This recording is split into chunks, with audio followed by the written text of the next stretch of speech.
আমি এই যে কাঁচা ছোলা নিয়েছি, ভালো করে ধুয়ে নিয়েছি, সবুজ ছোলা, কাঁচা সবুজ ছোলা নিয়েছি। এটা দিয়ে আজকে চাট বানাবো। এই যে কাঁচা পেঁয়াজ আর একটু কাঁচা লঙ্কা নিয়ে নিয়েছি, এটা আমি তেলে হালকা করে ভেজে বানাবো।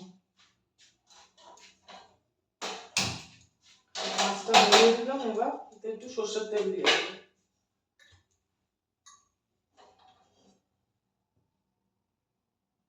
তেলটা আমার গরম হয়ে গেছে, এবার আমি এর মধ্যে ছোলাগুলো দিয়ে দেবো।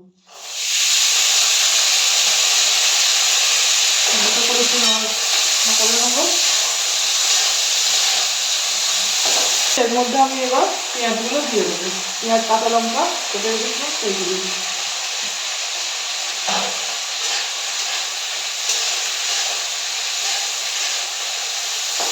নুন দিয়ে দেবো।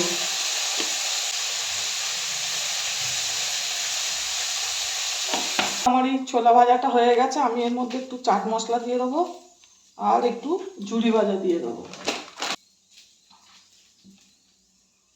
জিনিসটা আমার হয়ে গেছে, আপনারা বাড়িতে করে খেয়ে দেখবেন, খুব ভালো লাগবে। আর আমার চ্যানেলটা লাইক, সাবস্ক্রাইব আর শেয়ার করে দেবেন।